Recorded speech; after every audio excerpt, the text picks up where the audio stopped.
You know this feeling, and you don't want to feel it anymore. What do? Two things. You got to get nastier on the fronts, and you got to make sure that you have more depth than anybody has any right to actually have. We're going to go through it all and answer your questions tonight on RGR Football.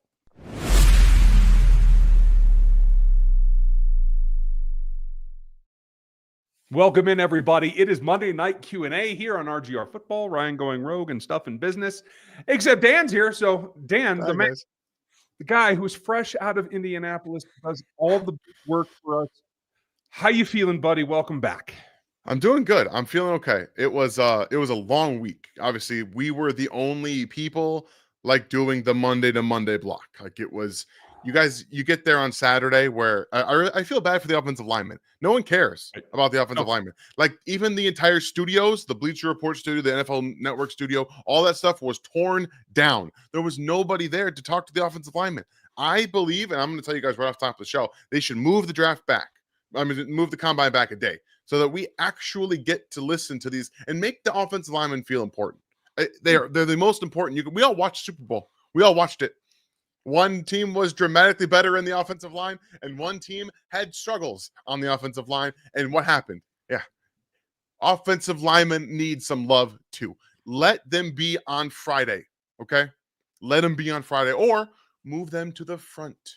Move them to the front and switch alternate. So we're not doing this to the offensive lineman every single year. It irritates me, but I'm okay. Obviously, it was a long week, but it was a lot of fun. And year 2 in the books. And if you would have told me 7 years ago when I started doing this, that this is what I would be doing now, there's no way in hell I'd believe you. So it's just a fever dream at this point. Well, I got to tell you, from my point of view, it's fun to watch you go through it because I've been there and I've been that tired and I don't want to do it no more. So that's fair. I love to see it. I'm going to be one of those helicopter guys that just drops in for the workouts. I don't need the radio row and all that crap. I don't need to see all the BD outlets. So more power to you because you're doing the dirty work that has to get done in order for all of us to know what the hell's going on with this class. Because I came away with some thoughts of watching it. Not as excited as I was before I watched it, I'll tell you that. But we're going to go through your questions, both about the draft. You know what we do here. We put it all into the draft guide and the athletic matrix over at rogueapc.com. That's Rogue Analytics and Performance Consulting. That's what we do. I have a lot of the initial data. This is one of the worst years for guys to actually run agility drills. Yeah. Like 1 in 20 ran the damn things. So I'm adjusting. I will have it up for pre-order here by the end of the week, and we will do 2 versions yet again, kind of like we did last year, as we get going forward. So make sure that you do that. Thanks for being with us. Like and sub and hit the bell. If you want any of the gear, get in the store, including the no goat gear that I'm waiting on mine for. You can get all that now because we actually haven't talked much since Travis and Trey and stuff, and we have a lot of questions and a lot to get through. We're going to answer yours tonight. You guys are running this show. Throw your questions and your super chats into the chat. You're asking the questions. We're just providing the answers. We have a ton in there already. And if you want to make sure that you're on the show tonight, make sure you throw in that super chat and we will get to you here very, very shortly. I'm not going to screw around because you have a lot of information to stick out of your and spew out of your head. So let's get after it. Yeah. Micah was here first, as he usually is. Nice to see you. If Nick Amenwari or Luther Burden are available at 31, should we pick one of them? I know what I think. What do you think? So a lot of you Missouri fans are not going to like my answer, and I said this on the Bleacher Report stream last week. I don't believe so. Also, heard lots of rumors coming out of the combine that there's a lot of worry about him as a person, his attitude, his mentality. Doesn't really know if he loves football, and you can see it on the field. I know that Missouri's offense wasn't a great experience this last year for him, but guess what, buddy? It's your last year. You wanted to declare to the draft. Show us effort. And you didn't see that halftime, in my opinion. And he has not grown as a player in the last 2 years on the field. So for me, no, I would not draft Luther Burden. And it depends on what the Chiefs have done to draft Nick Amenwari there, because I don't believe he's a free safety either. Agreed. It's hard to draft him for the Chiefs specifically. And I think you could make it work. But am I drafting him in the first round? Probably not, specifically with the needs you have elsewhere. And where the Chiefs, both coaches have said, GM and head coach have said, the defensive line is where they like this. They like this draft a lot at the defensive line. So it would not shock me if it was a defensive tackle or even defensive end that was drafted in the first round. Yeah, I have to agree with you completely. Nothing against he got himself in the top 100 with this combine performance, in my opinion. Yeah, absolutely. But he's the same size, if not a little bit bigger than what you had in Justin Reed. We'll see what happens with him in free agency. But what you have in Brian Cook, like, it is not a true center field, cover the whole kind of thing. You're not adding. You're putting yourself back in that same basket, unfortunately. Yeah. He does have the speed to cover it. I don't know if he has the eyes to cover it from what little I've seen to this point, and admittedly not a lot yet. I through the quarterbacks. I'm working on tackles at this point, folks. You're going to get all of our evaluations as we go through. We have a lot still to do. We have some new guys helping us out this year, so we will have it all for you. But I did a couple of mock drafts here just today, just starting, and I am doubling up in the top 100s on D linemen. That's where I'm coming in from. Obviously, job number one is job number one. We'll get to that, but I do like the D-line group. Do you think that the team will evaluate Kelsey's return and the tight end value among other tight ends and have him restructure based on reevaluation, basically pay him what he was worth today? I doubt it. I think that's going to be hard to come to an agreement on what is going to be his farewell tour, his last lap. I can't see him stretching past this unless he has a really light offseason and he comes back and he just looks spry again. Then maybe all bets are off, in which case maybe you would do that. But in order to change it or restructure it, you have to add years, and I just don't think they're going to do that. Yeah, unless Travis Kelsey comes in like 15 pounds lighter this year and in a completely different physical skill set where he feels more energetic throughout the season and into the postseason, there's zero shot he comes back in 2026 in my mind.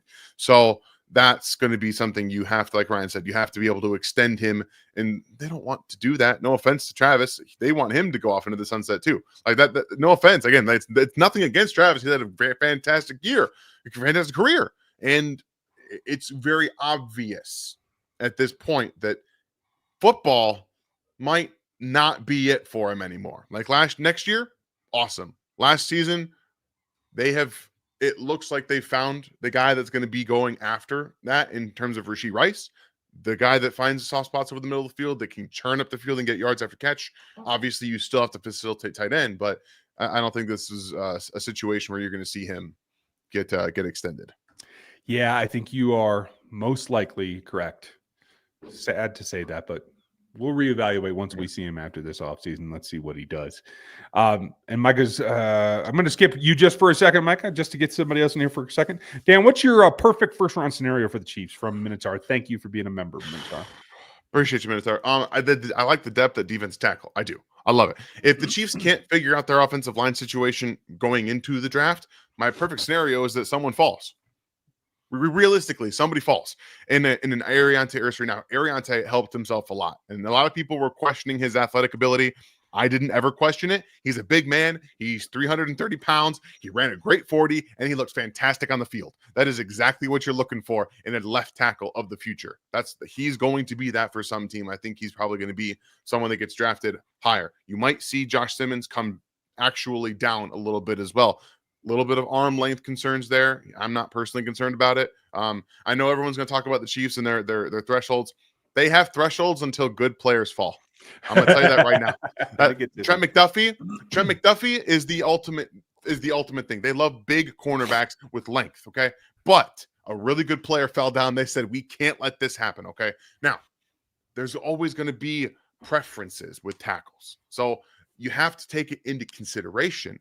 But if there is somebody on the board staring you in the face, like a Donovan Jackson who has 33.5-inch arms, you're probably going to be, you know what? I don't care so much about that because he's a really damn good football player, and we're just going to draft him and figure it out. At worst, we're talking about Joe Tooney's replacement. At worst, yeah, because I had a first-round grade coming in to the season as a guard, a first-round grade on a guard, but then he showed, hey guys, I can play tackle a little bit too. And that it gives you more in that. So if he falls there, my perfect scenario is that they get an offensive lineman that falls, because it doesn't matter at this point what happens with Kingsley. If he pans out, that's great. Throwing bodies at the offensive line is the most important thing. So you have depth. They had no depth on top of not having a left tackle. They compounded the situation. Throwing talented bodies at it. And I agree Correct. with you completely. And I have a couple of people that after seeing the workouts and understanding what people are talking about with the other Ohio State tackle, that there are some concerns that he may not be a top 15 selection any longer. And I think Josh Emmons is a better player, but the injury has some people concerned, as I understand. And I understand that. If he were to fall, I would say run up there and do the same thing, because I believe in the Chiefs' ability to rehab players. Unless it's catastrophic, there's no reason to take them off the board. And I just want to give you guys just a little touch here as we get to this question about Carson Vincent from Micah. Alabama A&M, he's an HBCU guy, played an all-star game, maybe a steal. I can't even get Alabama A&M film, so I have no idea, pal. So I got to see him at the Senior Bowl, and obviously I'm on the field there. I don't have a ton either, but I have a buddy that works at the Draft Network who has some access to things, and he likes Carson Vincent a good amount. Now, he is very raw. This would be just like drafting Jordan Mailata in the sense that you're drafting a raw prospect and you're trying to develop him. He's big. If you guys watched him on the field on Sunday, he moved really well. He's a very good athlete. He's big bodied. He can develop into that kind of player. You're going to draft him on day 3. If he goes on day 2, I'd be surprised. Like, we're talking 3rd round, much like we saw the is it the Princeton tackle last year? Oh, right. Yeah. I believe it went to the Bears, if I'm not mistaken. It was Yale. Yes. Yale. Yeah. You're right. It was Yale. Princeton's orange, not blue and white. So yeah, it was. So you're talking about 3rd round or 4th round, I think, for Alabama. I think for Vincent, I think it starts at the 4th round. I like it. Okay. Thank you, Mike. I appreciate you. Thank you, Steve. Where will Ole Miss DT Nolan be taken in the draft, and what will other Ole Miss DLs could help the Chiefs later in the draft? It's funny that you bring this up, because tonight's first main visual that I'm going to give you is something that I just completed a little while ago. And where does he go? He goes at 59 to the Kansas City Chiefs. So I like the process here. So what I did in this scenario, and we'll just go through it, and Dan can tell me whether he likes the moves or not, to tell you the truth. I traded up. I gave up 87 in order to go up to 23. What I saw in this particular mock is the tackles didn't come off until the late teens because of everybody else, Ashton Genty, et cetera, et cetera, et cetera. And so I got an opportunity to A, take care of tackle first, B, trade a couple of times and get back up to 59. I take Norman Lott here. I come back with a tight end that I think moves pretty well and could be kind of crafty. I have a soft spot for LSU tight ends, to tell you the truth. So going back for a while. And then I come back with one of my sleeper guys. I don't know if Dan's going to like it or not, but I like Ashton Gallant. He's been out on the edge. He can go in at tackle. He's a Spags kind of guy with length and power and versatility. So I think it's a decent fit. And I am a little smitten with Tony Horton, I have to tell you. Torrey can do just about anything, and he's big and long, and I think would give him a shot. So a lot of your guys are covered there. Am I crazy? Is this too high for Norman Lott, in your opinion? No, I think this is fine for him. I think it's and I personally like Mason Taylor a lot. Like I'm a big Mason Taylor guy too. So like it doesn't bother me at all. I thought you were talking about Nolan Smith or Walter Nolan falling to 59. I'm like, that's not realistic. Like that's not realistic. And then I saw Oma there. So yeah, no, that's fine. I don't know how high Armand's going to go. Realistically, I think this is a good spot for him. Realistically, but as we all know, this is a light tackle class. And he just confirmed to a lot of people that, he's a fantastic athlete on top of being a big physical guy. And he's going to fit in that outside zone, wide zone type of offense that you want, because he gets off the ball, he mauls people. And that's kind of what you want from a tackle in that sense. So I'm interested to see where it goes. But no, I got no problem with this at all. I think that this is – and honestly, Torrey Horton's a little underrated. Didn't play very much this year with the injury. And he was only 80% when he ran his 40. Right. That's an impressive 40 time for someone who's not fully healthy on his foot. So I like that a lot. Okay, cool. Then so far so good. And we'll come back to this later, folks, and we'll try to sprinkle these in. We will start mock drafting in general here coming up shortly. Yes. So be prepared. It's going to be fun. And we're going to get your input on some of them as well. Thanks, Steve. Thanks for being a member. And Steve also had this one. Would the Chiefs be interested in the Ravens' other tackle, Josh Jones, who played left tackle at Houston. Possibly, but I actually think it's the guard that played left tackle for Stanley when he was out last year, Macari, that I would go after. Where do you stand? Sure. Like, at this point, again, if you can get someone on a relatively cheap contract to compete or at least be a veteran in the room, a backup, a break glass in case of emergency, like that's what you want from that situation, because the Chiefs break glass in case of emergency got beat up in the Super Bowl. Like no disrespect to Joe Tooney. Right. I hate the break glass in case of emergency as him at left tackle. I hate it. I hate it because we talked about that. I used to be of the mindset, yeah, it's fine. It makes two positions effectively worse. Period. Like the ceiling for left tackle for Joe is not high. Now the floor is very. We got a floor. Good. We got the floor. Okay, but the problem is that there's no upside there. There's none. That's where it is because he's a guard, but he can figure it out, right? He figured it out for some of that point. So. And the left guard got destroyed in the Super Bowl as well. So you have to have a break glass in case of emergency that is not your guard. Have to. Yeah, I completely agree with you. And you can throw bodies at guard as well, but you have to have an answer at left tackle, period. And they have multiple players now, if you believe like what Brett Veach said, that Kingsley Suamataia has a high ceiling at guard. That means you have multiple players with him, Wanya Morris, Hunter Norzad, and a bunch of other players that can go into. Yeah, I'm with you. James, thank you, buddy. I'm sorry for joining late for working and all. You got to do that, bud. What are the chances that this offseason left tackle from last year's draft can fix his footwork and alignment problem? Kingsley. That's Kingsley Suamataia that we're talking about. And I think it's 50-50 at this point. I don't know where he is mentally. Physically, he has the tools. It is about discipline and technique, in my opinion, that he has to fix. Do you think it's differently? No, this offseason is going to be the biggest of his career ever. Like, if you can't recover from what happened last year and put your best foot forward and show the Chiefs that you're ready, then you won't be, and you'll probably be a guard. Like, this is probably the last chance he'll have to play tackle, at least in Kansas City. Minotaur, thank you for the free memberships. We appreciate you. And for those of you that are receiving those, you can give Minotaur a hand because he hands them out like candy. And that gets you into the Discord that is only for our members. It gets you into the chats here where you can do some cool stuff. And it gets you that leg up if you go and upgrade to the rookie status and get everything else that comes with it. So we appreciate you. And you can thank him because he's doing a hell of a job. And for 42 months, he's been one of our members, kind of one of our ambassadors. Appreciate you, Minotaur. I love the channel, my go-to source for Chiefs information. Happy to help the channel grow. Well, you certainly do. And I'll tell you who else does. It is Caroline. There we go. If you want to read Caroline's work, come over to NFL 33 because now she's helping us out over there. And not helping us, she is displaying her knowledge in a unique way. You guys need to come support her. You can get subscribed over there. CB targets. If so, day two, like a Porter or Kentucky, that is what? Harrison? Was it? Harrison. I can't remember. So something interesting came out yesterday about Maxwell, or maybe it was this morning about Maxwell Harrison, about a possible a sexual assault at some point in his career. So as of right now, it's not confirmed by anything, but gotta do your homework on that kind of stuff. Denzel Burke, or wait until day 3. I'm gonna just kind of jump on your end because that's how I do it. I've watched a lot of these day 2 corners as well.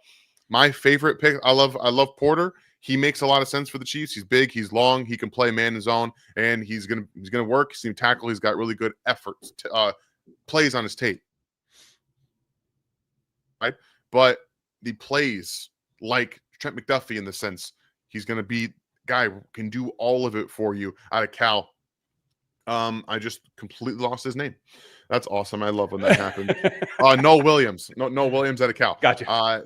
He had a ton of ball production as well. So he knows he's always around the football. He triggers downhill quickly, and then you're able to really use him in a bunch of different ways too. So I think those guys make a lot of sense for if they want to take him on day 2. And then you start to get into the weeds a little bit. I actually think Denzel Burke's more of a day 3 guy personally, but it is what it is. I think he just had a bad year this past.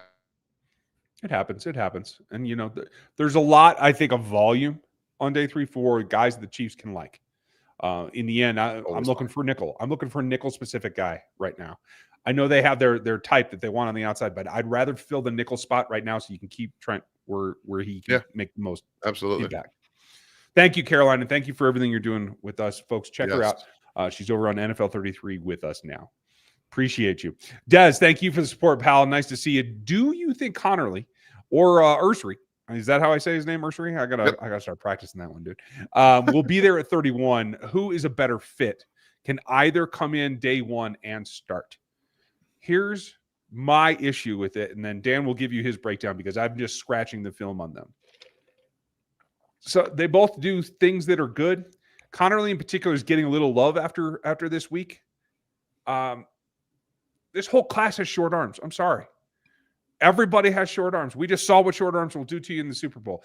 I'm not going out there unless you meet my criteria. I'm not reaching unless you are an A talent that falls to 31. I'm not sure Connerly is that. What do you think? Don't double count Josh Connerly. He was an athlete coming into the Senior Bowl, into the Combine. Don't let the Combine count for more because he tested well. It's something we already knew about Josh Connerly. And then, unfortunately, he said in his presser he's going to run sub 5. Didn't run sub 5. Like you're gonna. It's just like the Texas guys. I'm going to break the record. Don't say something if you're not going to be able to back it up. At least for Connerly, it was close. Wasn't even close for the Texas guys. They didn't sniff that record. They didn't even come close. There were 4 4s, y'all. That was just so funny. But for me, these guys, Connerly specifically, I don't believe can come in and be a day one start for the Chiefs. I don't believe he can do that. Mostly because he just doesn't handle power. He can't. He does not have that anchor and the footwork to manage it. Ursery has a soft edge, a soft shoulder at times because he is a big guy. He's a pretty good athlete. I think you can work with that more so as a starter. But you're again, this is kind of what we saw from Kingsley. He's long, he's big, he's still a little raw. The only thing you have here for Ursery is that his hand usage is better and he's more experienced. And especially at the Big Ten school. He started left tackle for Minnesota the last 3 years. He has far more experience. Yeah, and that does go a long way, but it also covers up some of the tricks of the trade that you can get away with at the college level that you can't at the pro level. So right. I'm going to let you have this one. I'm going to grab my laptop because I got to look at some of these scores. So, yeah, no, you're good. Dead cap. David, if they trade away Trey Smith after a tag and trade, that whole salary is guaranteed it goes with him. Yeah. So you're not going to have dead cap. All right, Lee, what's going on? Who is best free agent or trade option for left tackle? And then we should draft defensive tackle, cornerback, and running back. So this is something we've covered quite a bit. But let's look it up real quick here. 2025 free agents. Will select this into actually, I'll just pull it up for you guys because, that makes far more sense, right? Why wouldn't I want to do that? Because it's too easy. Yeah, right? Once I get it all up here. Oh, look, it's already pulled up at tackle. Weird. Interesting. So it's like I've been doing this on this exact page for like ever. All right, so if we go by age, this is specifically what the Chiefs will want to do in my opinion, for the most part. They're going to be looking for if they're looking for a starter, it's going to be someone on the relatively young side. Maybe a former first-round pick. I don't know, like Jedrick Wills. Okay. This is the Brett Veach special. Specifically, when we look at his market calculated, again, this is not perfect. The calculated market value for Jedrick Wills is $2.2 million per year. Okay. That's more than palatable for a guy who's a former first-round pick. And again, this is a Brett Veach special. That's who I'm looking at for the Chiefs in regards to a free agent. Now, there's always going to be, I don't know the trade targets. I can't predict that kind of stuff. Like it's not easy. The only other option I think is DJ Humphries. I think you might see that as well. But also, we got confirmation today that Donovan Smith was injured all last year. Weird that he never said it. They never said it. No one ever said it. But now you're healthy. I don't know, man. That seems a little weird to me, to him making tweets about basically call me and stuff. Like, were you hurt or were you just saying that now so you can come back? I don't know. What about you? You got anything? No, I'm not even going to touch that one because, that is a concern of mine as well. I'm just, I will say this too. There are others that you could take flyers on. free agent signings like Carmen. There's a couple others there that are like low vet min kind of thing where you can just roll the dice. Like I do think I could see the Chiefs doing a couple of those as well. Who are the top cut candidates for the Chiefs? I don't think you're going to see salary cut moves here. They have such a free agent class. I mean, there's not much left on the bone. When I look at the salary cap table, it's like you're not going to cut Joe Thuney. You restructure him or he retires. And I'm hearing less and less about it really being an option for him to retire. Seems like he's ready to come back. So the concerns that I heard a couple of weeks ago seem to be drying up. So that's a good sign. Just looking at the salary table, like the only other guy that I don't know, Noah Gray makes $5 million. Same with Harrison Butker, and Mike Dana jumps up to $8 million. So Dana, Drew, Tranquil, they're the only guys that aren't stars on this team that make more than $5 million. So it is thin. Trent McDuffie's going to be 4.4. George Karlaftis is going to be 3.8 on the cap this year. That's how low it is. It's all tied up, obviously, in Patrick. You can get 32 back by restructuring his deal. 32 right there. You can get 27-ish, I believe, if you restructure Chris Jones. Juwan Taylor, that one, unfortunately, the ship is mostly sailed. You would have to extend him and do void years and all this other crap. I don't think that it's worth it. So there's not a lot of cut candidates that are actually going to save you any money. So I don't know. Does anybody like that ring out to you? They're like, oh, they should just do that and move on? Not really. It's if it was so simple of a decision, they have made it already. Like it's at this point, like we're not entirely sure. Yeah. Thank you, Lee. And Lee's got another. What are the odds that they sign Trey Smith versus trading him and have Kingsley play guard? Well, the odds, that's great. Thank you. One way or the other, he's going to count on their cap. So he'll either play on the tag. If they trade him, great. If that came out, odds-wise, I think right now, this is how I've come to feel about the last few days. You just proved that protection is the one thing that can bring down the golden child. Sleep good, hon. Nice, sweetheart. The one thing that can stop Patrick Mahomes is protection. We have it evidenced on multiple Super Bowls now. And everyone wants to say, well, why would you keep Trey? Because they just gave up all that pressure. Trey didn't give up the pressure. It came from left guard and Joe Thuney playing out of position. That's where it came from. So you can't let yourself get weaker at the offensive line no matter what. So I think that he ends up staying. And I think they try to get Kingsley to move into left guard later, maybe next year, depending on Joe Thuney's plans, et cetera, et cetera. And if Kingsley sits another year because he can't win the left tackle spot and they're going to put him at guard, okay, then they'll live with it. I think that's the attitude. So I would say it is probably 80-20 that Trey Smith plays for the Chiefs this year and isn't traded because I think it's hard to get trade value for a guard. And they do seem to really want to put it together. So let's keep our fingers crossed. Des, thank you, buddy. 2 years in the membership year, you're closing in on. If Bolton walks, is Campbell a suitable replacement? And I assume you're talking about Jahad Campbell from Alabama. Good athlete. Not sure he has the take on that can actually replace him, but that's okay because there is a significant possibility in my mind, Dan, that either Drew Tranquil or my preference, Leo Chanel, moves to middle linebacker because I think that's what Leo did at Wisconsin. I think he's a truck coming down in the A-gaps. I think that makes a lot of sense. If Bolton doesn't return, I would do that and put a faster guy out on the wings. Sure, why not? I mean, it makes a lot of sense. And plus, you can kind of move Drew down to Sam if you want to. You probably want him anywhere. They're probably going to move guys around. But if you bring in John Campbell, he's going to be eventually, in my opinion, I believe he can play middle linebacker in the NFL. I think he's got better take on than Nick Bolton does because when Nick Bolton gets caught on a block, he doesn't come off the block.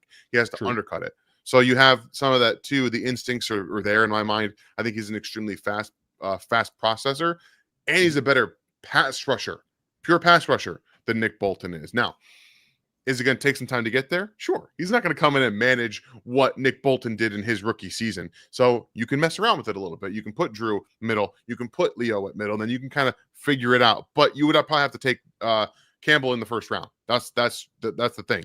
He's going to be an extremely sought-after player because of his athletic profile. maybe you get him in the beginning of the second, but the Chiefs have to trade up to do that. Yeah, or trade back. It depends on who's there. If the tackles are all gone, you might trade back and try to reap more benefits. I clearly have to do more tape because I did not see take on that I was happy with. So you are way ahead of me. I will catch up. Thank you, Des. Just maybe you just don't like it as much as I do. That's maybe fine. Maybe not. We can see it different. I am kind of a picky bastard. It's okay. Sly, thank you. Nice to see you, Mayor James. Appreciate you. Hope you're doing well. We are right back here in another draft cycle, so it's nice to have you on board. And I know you had this question. This offseason will be a test on and off the field for the leadership of the team. It's a very good point. It could be the start of a complete revamp of the offense and the defense. May need a year to get it right, and it might be a fun season. Patience. Do they have it? Yes, they will. I don't anticipate a complete revamp. They've been doing this thing where they retool a position or a group, or the wide receivers one year or the DBs the next, on the roll. And I do think that despite having maybe more needs and more free agents that they have to deal with, I think they can keep that going. I think the O-line obviously has to be up front. The D-line has to be second. You got to get more weapons. I think they can accomplish those goals myself. Yeah, sure.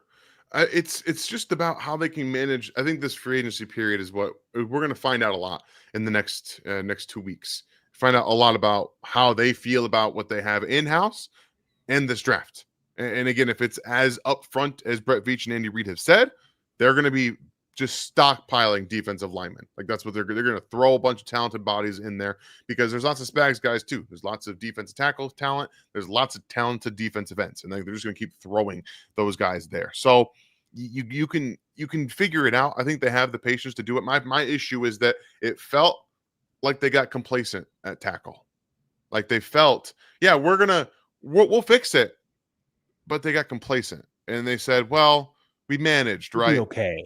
We managed. We won a Super Bowl with Donovan Smith at left tackle. We can figure it out. Yeah, I mean, Patrick Mahomes had to mitigate everything. Like he was doing everything. And now he can't even throw the football down the field like he wants to because you're forcing him to be a quarterback that gets the ball out quickly and down into the flat for yards after catch because your offensive lineman can't protect him for longer than he needs to throw the ball. That's the problem. You can't be complacent.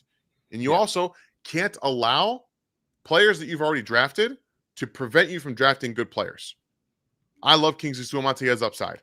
If a guy falls that you have on your board that's really, really high, you draft him. Don't let it happen. And let's be real. He has 4-position versatility. Correct. You wanted him to be a left tackle. If it doesn't work out, or you are able to draft a better left tackle the year after him or the second year after him, you can still use him on this line. There are teams, if you look at the Eagles, in fact, that could move multiple guys around to guard and tackle because they have a similar build, a similar profile. You can be you. And I do think that Kingsley fits it one way or the other. Thank you, Mayor. With you. Nice to see you. Just want to really quickly before we go hit this, I'm going to hit this Jeremy one real quick down here. The only reason is because I work at the Draft Network now, Jeremy. Like I have to watch prospects in the summer the year before. So I had a bigger base than coming into this whole cycle. It's unlike anything that I've ever done in terms of draft. I'd be in the same spot Ryan is right now if we used to be the same. I appreciate you giving him the props though, because he's doing the work.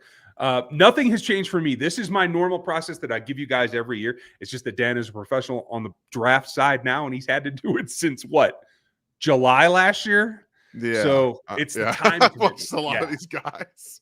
But don't worry, I am still every bit up on the draft as I always am. This is my margin area right after the Super Bowl for a couple of weeks. I will be up and swinging here very quickly. Don't worry about it.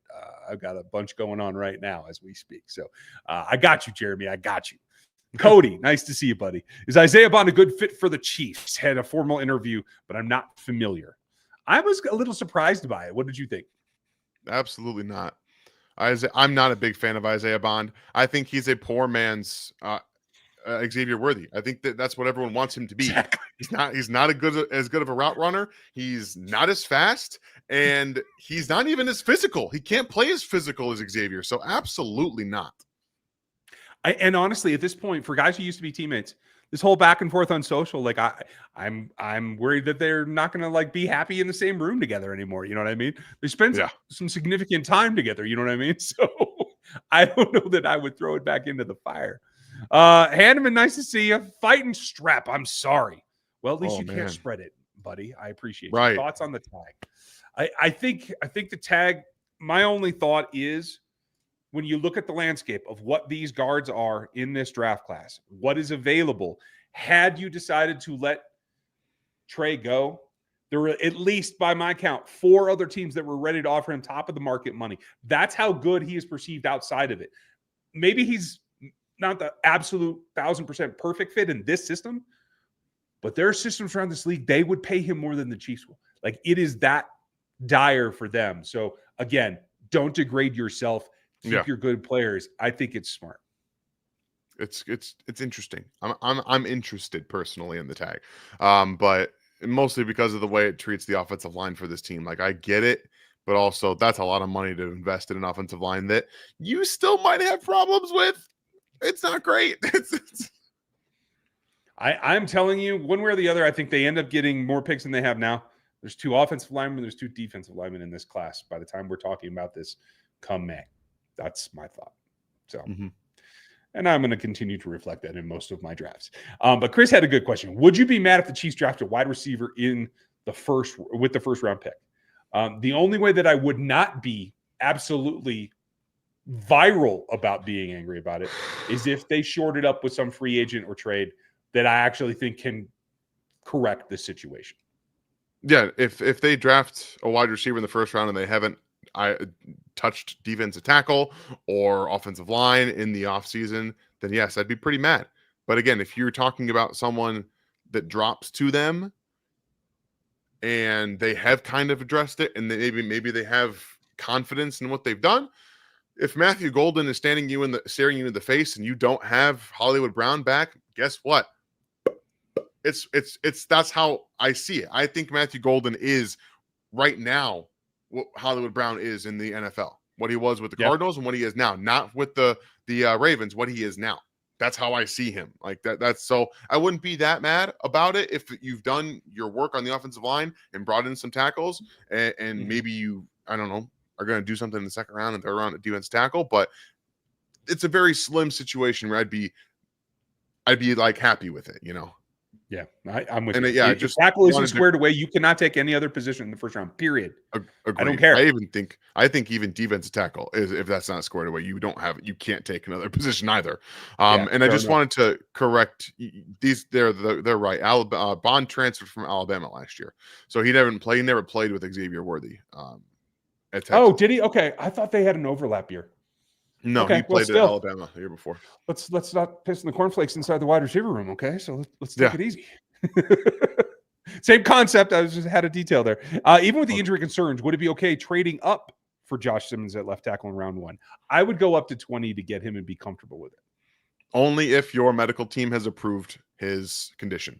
If it is, sure, go for it. Absolutely. Because again, I think he would have been maybe a top 5 pick in this class had he played the whole season long.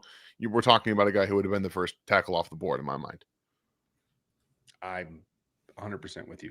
And the guy that I think is going to get overdrafted right now, and you can call me crazy, everybody loves Will Campbell. Those arms are damn short too. And it just makes me nervous. The kid is young. I mean, that baby face, I was not prepared. I hadn't seen him outside of a helmet. And I was like, dude. I don't care. You don't care? Okay. All right. I'm playing him at tackle first, and then I'll figure it out. I think his hands and feet are so good that I don't really care. Okay. Personally, like I said, me. No, yeah, and that's you. And folks, for those of you who are like, well, Dan knows a whole lot more, he does because he's done the work so far. I am catching up, but there is also a possibility we will disagree because we do every year. People seem to forget that and look for us to disagree. We disagree plenty on how we would do stuff, so keep an eye out on that. We'll have Dan's guys and my guys, and we will do this. It's going to be fun. Nick Nash in the late rounds. What do you think?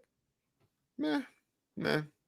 He is only a big slot in my mind. I don't see him in any other way. I don't think he could play on the outside in the NFL. He's too slow on tape. I know he ran a 4.57 or 4.4 or something. It was a good number for him. That doesn't show up on tape. Doesn't show up on tape, and he's not going to separate. And he played at San Jose State. The talent factor is real. So you have to remember he also played in like a pure almost air raid system where he's just constantly it's like throwing the ball down flashbacks the to field. Texas Tech if he was trying Yeah, to do dude. it. So if you're gonna play him purely in the slot and move Rashee Rice to the outside, okay, but he's a limited football player. If you want to have him purely for a package in the red zone, sure, I'm okay with that. He's got good ball skills. But yeah, in the later rounds, like day 3, 6th round, you want to draft him to only put him in a package. Okay, that's more UDFA stuff for me. But sure. Yeah, whatever works. Black and Gold, thank you, buddy. Appreciate you. Thanks for the membership and for the support tonight. Are we underestimating the need to bolster CB Sans McDuffie? Very concerned and not having a reliable number 2 and a slot. I'm with you. I do believe there's more outsides available than there are slots. So that's kind of like where I'm drifting in this particular draft class. But yeah, it's not worse than D tackle. But no, definitely not. It's behind it and wide receiver right in there, as far as I'm concerned. I don't need, yeah, I was about to say, I think that you're looking at day 2 with maybe one of those picks if you've addressed other places and you're like, there's some really good value. Because I'm telling you, people are talked down on this cornerback class. I love this cornerback class. I love the value and the depth on day 2. There's going to be guys that fall to day 3. Tommy Hill out of Nebraska had an injury this past year. He didn't look great in the Senior Bowl because he's not fully healthy. He's playing with a foot injury. And the tape before he got hurt, go watch him against Colorado. That is some of the best tape I saw from one of these cornerbacks. Fluid, intelligent, identifying things. He can play multiple man zone. There's going to be different guys in this class that are going to fit. BJ Adams out of UCF, big, physical, long cornerback that fits exactly what the Chiefs are looking for. He's a guy that will be there as well. So I'm with you. There's a lot of guys in this class that I really like. I agree with you. And for me, especially on the peripheral players, because I always start with the lines. Like there's plenty of guys that just popped into my notes a couple of times and I haven't gone back to watch them. And it seems like they're still holding up and they've made it past just my initial watch live, that kind of thing. So, hey, I'll take it. Thank you, Black and Gold. Chris, thank you. Let's say that Chiefs lose Bolton into free agency. Who is a good coverage and somewhat athletic linebacker that the Chiefs can get through either free agency or the draft? I mean, I'll light the table on fire to bring Willie Gay back. I'll just tell you that. Sure. Absolutely. He knows the system. He can run. Chris Paul Jr. is the guy that I'm looking at the draft for that out of Ole Miss. I don't know if you're going to be able to play him at middle linebacker where he wants to play. He's got 29-inch arms. It's not great. It's almost a pure will in the NFL. Guy can still tackle with short arms. I'm not gonna lie, he does a pretty good job at it, and he can cover ground. Like that's the mold the Chiefs are looking for that kind of player. And I think he had a good combine, but I would still probably draft him in the 3rd round in that situation. But ideally, you'd like to get him in on day 3. Yeah, there's a day 3 linebacker that I'm really partial to, and he will perform better explosively at his pro day. But he's going to fly under the radar now because he broke 90 in the matrix the other day, but he's not a top 5 linebacker. And I just like the way that he plays. He's crafty. He's got ball skills, and he was productive against the pass in college. And that's Carson Bruner from Washington, a guy that I think would understand the system, be able to adapt. I think he's somebody to keep an eye on. He'll be one of my guys that I stomp. Had a good showcase. Yeah, right. I thought so as well. Okay. See, it's not just me. Tim, thank you. What would you guys think about trading this year's 1st round pick for picks next year? They got to get up in the top 10 to 15 to get a tackle, and I don't see any that are worth it. The only problem is sometimes people try to get ahead of themselves and do a trade like that into the future, and then those teams already magically put something together, and then what you thought was going to be, a number 10 pick is like 22. I'm not taking that risk. You got to get collateral right now. You got to fix the problems that you have, or you're not getting back to that Super Bowl. Yeah, it's the magic, the magic box, right? Like what's in the box next year? You at least have, an idea right now. Like you have a better idea right now than you will be in the future about some of these players. So I understand wanting to do that and trying to get into the top 15, but also the Chiefs have been to the Super Bowl 3 years in a row. There is that. I know it's a little a little luck to it as well. Obviously, Yeah. you get some of that, but that plays in everywhere. I'm telling you what. Okay, which running back stood out of the combine? I Ryan actually didn't liked. care. I find it hard to care, but the combine is so. It's so warm-ups. It doesn't matter, but until you're between the tackles and you can show what you can do when guys are actually trying to hit you. Like there's of any position at the combine, I feel like the running backs is least representing what they actually have to do in dealing with bodies on the field. Yes, there's the drills. Yes, there's what's the one with the four-way go? I can't remember. The Deuce Staley dude. The Deuce Staley drill. Awesome. Yeah. It's great. Yeah, it's a big improvement. But I don't see it mechanically changing over. That's just me. Maybe I just hate running backs. I don't know. I just feel like there's plenty of guys that can run with the ball in their hands. So that's fair. I think it's fair. I think it's for everyone. You get to see a little bit something different. I think Quinshon Judkins out of Ohio State, previously of Ole Miss, is a guy who took advantage of this week. He had a great 40 time for him, and it looked like he was a little bit lighter, which you want him to be. He bulked up for this past season at Ohio State to be the thumper on early downs so that Travion Henderson could be the lightning. That's what you wanted him to be. Right. At 205, at 20, like maybe 207 at Ole Miss, he had far more wiggle. And it looked like he was down closer to that weight at the combine. I think he was awesome throughout the drills. I even think Donovan Edwards, who had a really bad year at Michigan, really, really awful year at Michigan, showed very well in these drills as well. And then Jarquez Hunter out of Auburn. All three guys that I like in specific fits. I think if you want like a real runner, you're probably not drafting Donovan Edwards. He's a pass catching third down back, but you also have Jarquez Hunter, who I really like, can do all three things. And he's really physical. He's underrated in terms of making guys miss as well. He's really good in between the tackles. And then, like I said, with Quinshon, I believe that this year at Ohio State was not not good. Go watch him at Ole Miss. You have a much better opinion of him. Yeah, I completely agree with you. And the nice thing about Edwards is that, you know what? Chiefs can use a third down pass catching back that can actually hit that top gear and run away from everybody. So yeah, I love that. I agree. You know, same thing about Henderson. I think Henderson's going to be, is he going to be a first rounder? I don't no, think he should, but he should be a day two guy, right? Yeah, for sure. Okay. If they come back to guys like Devin Neal, great.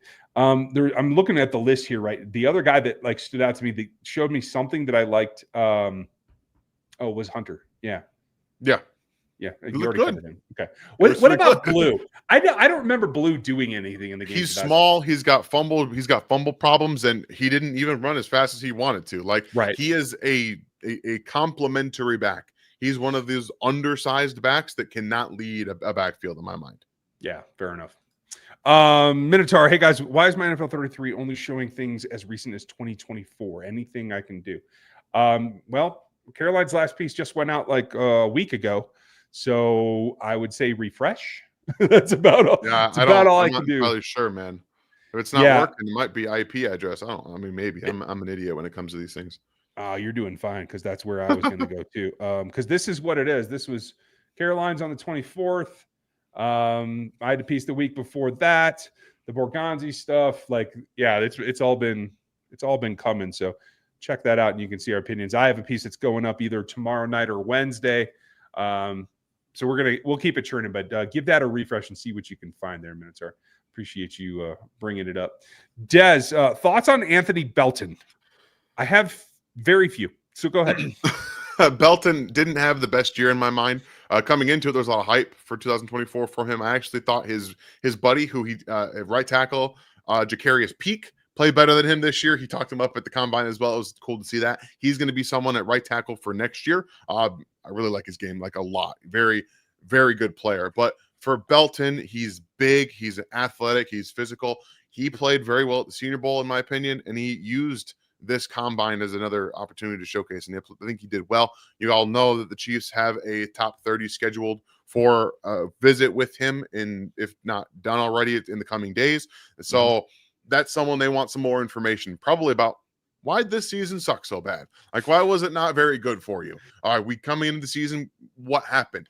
I have some inside information on that. He played far too heavy, unhealthily heavy for him. He couldn't move. Like, we're talking 30. He lost about 30 pounds just to get to the Senior Bowl.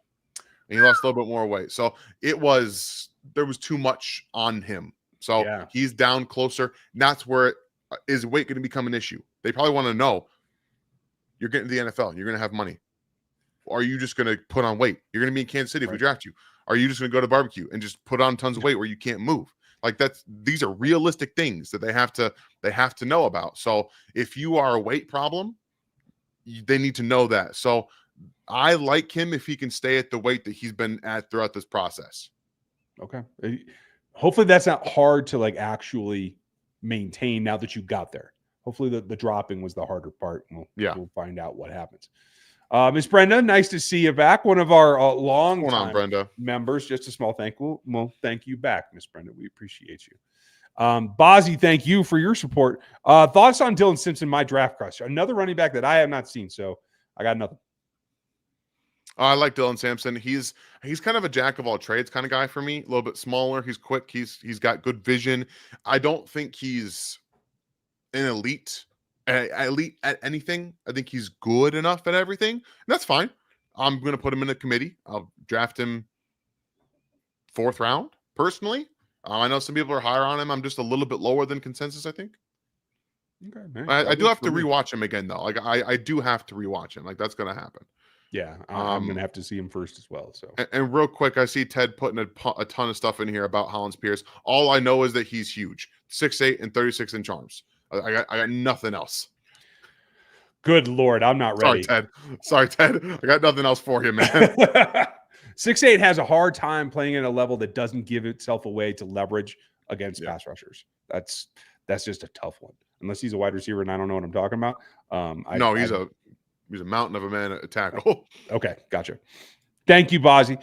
Chris, we all know Spags will not use any speed rushers that are on this team. That's true. So there's no point in drafting things. So who are some good power rushers who win late that will be there at 31? And that ties in specifically with where did it go? I think someone's going to try to trigger you, Dan. Or maybe, no, it was Jeremy asking you about your reaction to my putting Galat on the mock draft. That's fair. I think it was a good spot for him. I got no issues with him on day 3. None at all. I think it's a really good spot for him. It's a good fit for Kansas City too. So I think he's actually underrated at this point. I think he was a really good productive player at Louisville, and he's not getting enough shine. I think he could probably give you a little bit more in the pass rush than you're expecting from him too. He's got good tools, got good power, good length. I like that. Yeah, I do too. I see him as a Mike Dana plus, to tell you the truth. That's perfectly fair. I think you could, like I said, you could put him inside too. He's got that inside versatility at 3 tech, or you can put him over the nose. Honestly, you want to just kind of get fun with it. I don't really care. let him use his length. But to tie into your question, Chris, Kelly had another one as well for one of my favorite guys that I've been on him since probably before the season began. But I think he really did himself a favor at the combine. Thank you, Kelly, for the support. We appreciate you. Ty Robinson, I think, is a guy that can also play with power. He uses his length well. He can play inside and outside for Spags. Another, I don't think he's a top flight pass rusher, but another guy that can fill a role that can keep this front and the depth of it always recycling and always chasing the other quarterback. Yeah, if he's there in the 3rd round, sure. Like their last pick in the 3rd round, sure. I think I'm probably a little bit lower on him in general because I think his ceiling is quite tapped out. I think he might be who he is for the rest of his career, and that's not a bad thing at all. He's gonna plug up stuff. He's gonna kick ass in the interior there, and he's not gonna go without a fight. Like I got no problem with those kind of players. You need the dirty work guys. I don't think he's gonna be an able-bodied pass rusher in the NFL. He's not going to excel to something of that loft. I'm totally with you. But I like the way that he plays. And I think that edge, that nasty that I put on this thumbnail, specifically for the point, he brings it. And I'm ready for it. Thank you, Kelly, for bringing him up. Kirk, feeling on Justin Reed. I personally don't trust Connor or Cook. Thanks, fellas. Man, it's just the money. I don't think they can afford to bring him back, to tell you the truth. At this point, you probably can't, unless they might have to recycle a bunch of different players. It might look very different at each level. It might look very different, but you always want the kind of the culture players to come back. I think Justin Reed's a big culture player, and obviously he always turned it up in the postseason. You want players like that if you can find a way to make it happen. But I think someone's going to give him a pretty good amount of money to go somewhere else. Yeah, I agree. And I get your feeling. I'm hoping that Cook can rebound a little bit more, but a little frenetic from those guys. So let's hope that Hicks is a calming influence. They should have someone else with them next season as well. So see what that brings to a new mix. Doug, nice to see you, bud. Your thoughts on Jack Besh and your top 3 defensive tackles to draft for the Chiefs.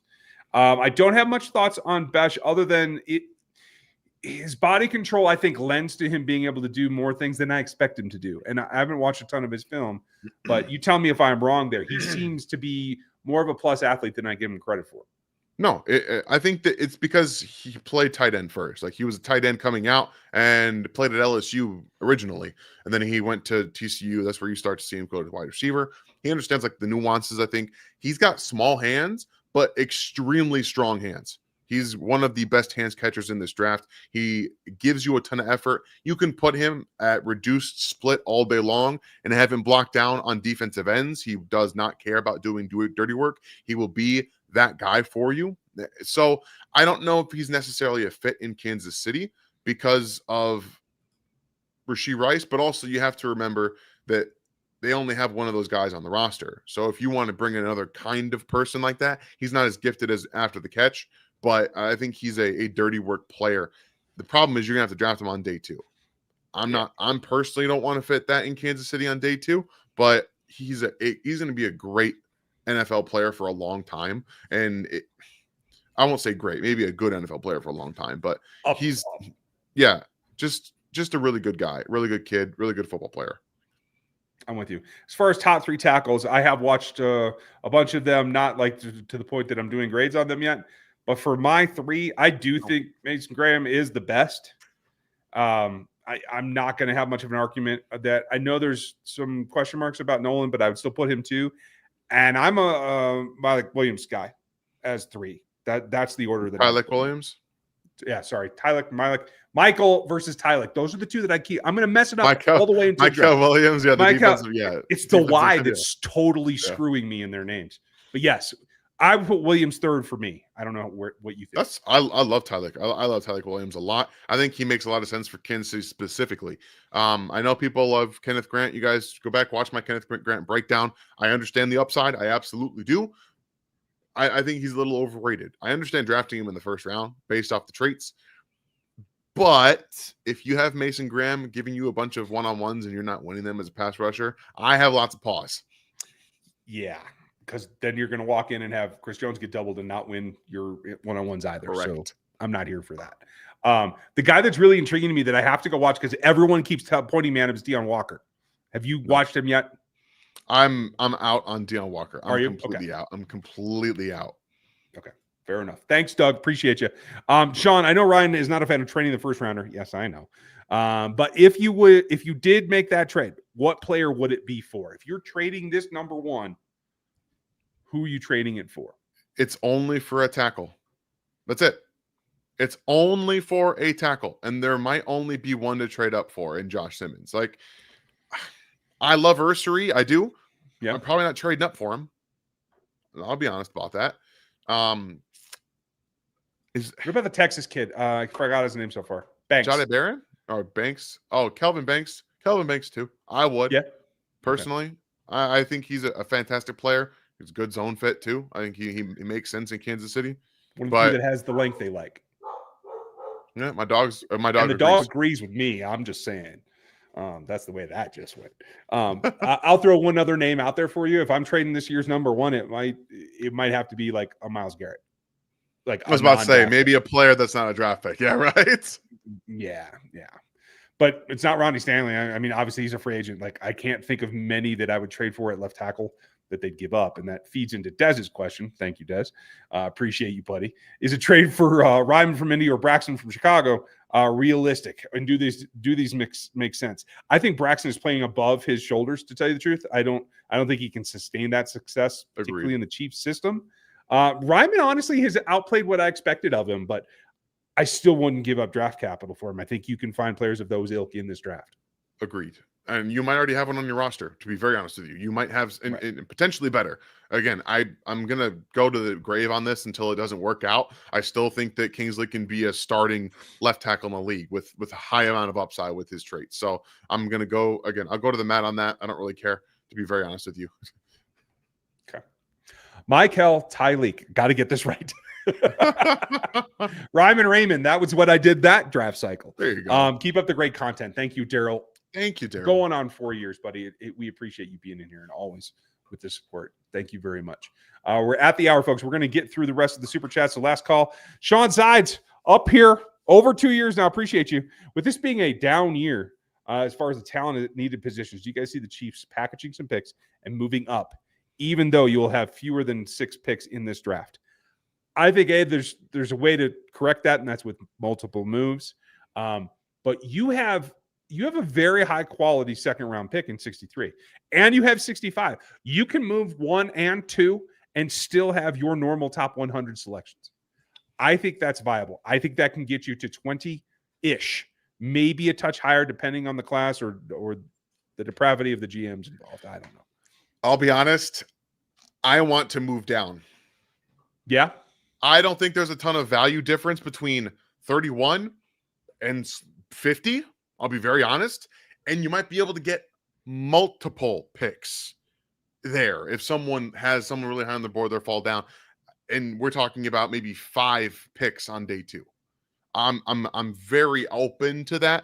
And plus, the meat of this draft is day 2. And I've heard the phrase that a lot of teams might not have a ton of value difference between the picks 15 and 50. Like there could be a number of ways that this ends up going. So personally, I'd love to see the Chiefs trade down and accumulate as many day 2 picks as possible. It's funny because now we've flipped exactly where we've been the last couple of years. Hilarious. I don't see enough talent here to do job number 1 and fix the left tackle unless they go up and get one of the top 3 or 4 guys. I don't see enough to do it at all in terms of where those players are going to go. Top 50, they have to get inside the top 15, in my opinion. I don't think, and again, unless you see somebody fall, sure, but top 15 is what we're talking about. That is 16 picks up. That is a hell of an ask for a team that has no valuable resources to trade personally, unless you're talking about Trey Smith, and then you get another day 2 pick and trade that along with it. Like that's the process here. Yeah, I'm with you. I don't even want to think about that.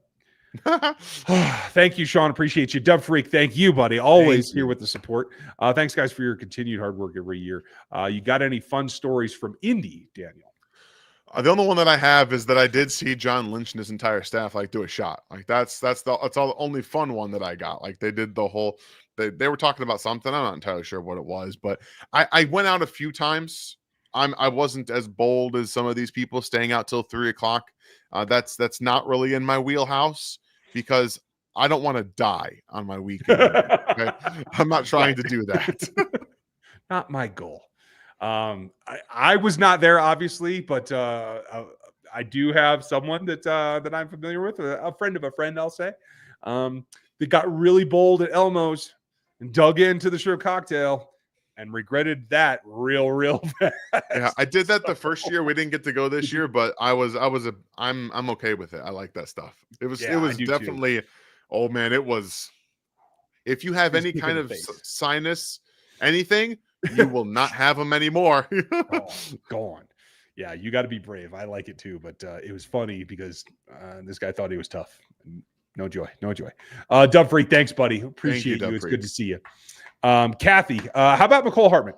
Hartman is a free agent again. Yeah. So it feels like it's run its course.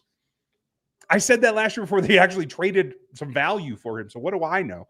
But it just doesn't feel like he can provide anything that they really need at this point. But old friends are old friends. And if you know the system, you know the system.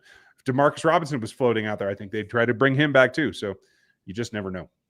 Yeah, it's tough. Daniel, just want to say that I think we drafted Buka in the first round if he's there. He's the real and how real is the Kyle Pitts talk? The Kyle Pitts talk is nothing. It's absolutely never going to happen. The Atlanta Falcons will not give him up. If they did, they're absolutely fools for that quarterback that they're about to start. And I'm a big Penix guy. but you have to give him targets. He cannot do it all himself. So I think that's absolutely ludicrous. And I like Ibuka. He might be my favorite wide receiver in here. I haven't stacked them or even looked at half of the others. So That's I fair. will get there. What do you think? Egbuka to me is almost like a Rashee Rice clone. I think that they're very good at the same things. Rashee Rice is bigger, but I think that they're both very tough at the catch point. Egbuka's a very good route runner. He's explosive, but he's not fast. I mean, it's again, when I say he's not fast, I'm saying he's not Tyreek Hill. He's not Xavier Worthy. Like that. Rashee Rice is obviously very fast. Like, obviously, he's a fast player. These guys are all very fast. I'm just saying he's not a burner. So I think in the same mold, again, if you're going in a different direction, yeah, sure. But you need other things established before we're taking wide receiver in the first round, in my mind. I'm with you. I'm 100% with you. Thank you, Daniel. Patrick, got to know who ended up being Dan's my guy from this weekend. Appreciate what you guys do for Chiefs Kingdom. Better fans do to you guys. Well, thank you, Patrick. We appreciate you. So who'd you walk out of there being like, okay, he's mine? I mean, I had it established going into it, and it always helps when you see it on the combine, but UCLA defensive end, edge, Femi Oladajo is my guy. I loved him. Oluwafemi, if you guys don't know, go watch Oluwafemi at UCLA this past year. He played linebacker for 2 years, and then two games into the season, they said, "Yo, we need to switch you back to defensive end." He played it in high school, and he was like, "Okay, I'll do what you need." That dude has a motor that does not quit. He doesn't know the meaning of the word. He has a ton of pass rush tools, and he's also naturally instinctual against the run. Like, he's still got to figure some things out, playing linebacker, doing all that. I love him. I absolutely love him, and I would draft him in the second round. And then at wide receiver, I got a couple of guys. Jalen Knoll out of Iowa State, and lots of Jalen's in this class, and Jalen Royals out of Utah State. Both of those guys are my favorite, some of my favorite wide receivers in this class. Knoll really improved this year. I had a 4th round grade going into the season, and I have a top 50 grade on him now. I think he's improved and continuously showcases what you're looking for.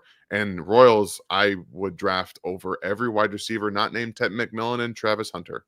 That's how much I love him. Okay. That's a lot of love. Holy crap. That's good to know. Okay. All right. Kelly, thank you again. Better fit Alec Gordon or Bashul Tootin? Almost done. You're gonna have to check me on those names because it's Bashul Tootin. Okay. I think. I have not seen them yet. Technically, it depends on what you're looking for. They're very different players. Very different. Ollie Gordon is 6 foot and he's a power back. He needs a lane to get moving. And if he doesn't, he's probably going to get tackled and fall down. And Tootin is just a shot out of a cannon. That dude flies, and you saw that at the combine. So I think it really depends on what the Chiefs are looking for. And Tootin's not going to be a 3-down guy. Neither is Gordon. Like, they're both stylistically very, very different, but I don't think either of them is a true 3-down back. They're better in specific roles. Gordon better as a leader of a committee, and Tootin's better as a pass catcher and change of pace back. Fair enough. The UCLA kid, I actually get their games live here because I'm out on the West-ish. And I really did like him. He was buried because of the 3 in front of him, Levi Latu and the Murphy brothers. So to see him switch back after that time, there's a lot more upside and rhythm to it that I think that he can achieve. And the same thing goes for this running back. Thank you, Shipwreck, with Giddens. I haven't seen a ton of him because I don't get the games live anymore, but I did see one, and I wrote down a couple of very encouraging words. But have you done him yet? I'm actually going to be doing a report on him this week, but I've watched him, and I love DJ Giddens. He's maybe the most underappreciated running back in this class. Should be easily drafted on day 2. Has long speed. He has physicality. He makes guys miss at a pretty high rate for someone who runs a little high-hipped, but he has the natural influence, in his mind, how to do it. And I'm a big fan. He fits exactly what I think the Chiefs are looking for, and a guy who will run those outside zones, but finds the cutback lanes routinely and is able to cut back across the grain. So I'm a big fan. Okay. I like it. I'm glad we saw some of the same things. I just didn't look as deeply. So thanks, Shipwrecked. Joseph, Thank you for the support, pal. Why do I feel that Siobhan Revel, is it Revel or Revel? It's Believe exactly it's the kind Revel. of, okay, is the kind of cornerback that KC wants, and if they could afford a first-round cornerback. I'm not sure that he goes in the first. I think it's kind of borderline in my opinion, but this is why right here. This is why. It's almost 33 inches on that kid. So I'm lower on Siobhan than the rest of the NFL seems to be. I know people wanted to compare him, Dane Brugler, to Sauce Gardner in the sense that they're big cover 3 guys. Sure. Sauce can't play man. I'm here to say it. Sauce is the most overrated cornerback in the NFL. Dude can't play man coverage. He gets beat. Siobhan can't play man coverage. He's tight-hipped. He can't move. He can't turn. He's physical, but if you put him in man coverage, he's going to get beat. He's going to get beat, and the Chiefs don't run enough cover 3 for me to justify drafting him. And you play him out of position, he's comfortable in zone. He's comfortable there. Why do you think Quinion Mitchell was so successful in Philly? They run a lot of zone. What do you play in Toledo? A ton of zone. Now, he can also play man because he's the athlete to do it. Right. He's the athlete. But Siobhan is not the athlete. Jumpstarting a career is landing in a system that looks like it did for you in college. That is the shortest path to being excellent and hitting your ceiling. So, thank you, Joseph. Appreciate you. Lax super chat from Alex. Thanks, pal. Have you watched any film on Nick Jackson yet? I have not watched their defense at all. Have you? I have not. I haven't seen Jackson. I've watched some of the defense, but I have not seen Jackson, unfortunately, Alex. I'm sorry. Okay. We will get to it, Alex. This is just spinning up, right? We're 2 weeks from the Super Bowl. We're going to get there. Don't worry about it. And Dan's well ahead of me, but I will catch up. I guarantee you. It's time. It's going to be time. Thank you, Alex. And Des, Paul's owes Veach a favor. He does. I will not argue with you in any way. I just don't know that it's Trey Smith sized in that favor. I hope that it is. And thank you for mentioning it. You guys, thank you for being with us on a Monday night in the offseason. This is where true fans are born. This is how you know what's going to happen before it happens when it comes to the season, because you're going to see this roster take shape. Dan, thanks for getting all the way home and actually joining us tonight. You are the man. And I hope that you sleep well for a couple of days. Yeah, thank you. I'm going to try. I'm going to try my best. I actually didn't sleep too bad, but I had a lot of fun, guys. Hopefully we can drop some more nuggets as we learn more about this draft class, because there's always more to learn. Yep. There's always more guys to watch. We are going to get there. Thank you for being with us all year long. We will be right here. Mocks in the whole 9 yards. Check out Dan at the Draft Network. Check out my stuff on NFL 33 and everywhere else. There's plenty of it. And I'm going to get pre-order done this year so you can get everything squared away. And I'll just email blast everybody who's purchased the guides and the Athletic Matrix when it's done. No more processing stuff. So we're going to try to avoid that this year. So thank you. Have a great day. We'll be back with you tomorrow, the next day, and the next day, as we start looking at free agency and the draft. Have a good one. We'll catch you later.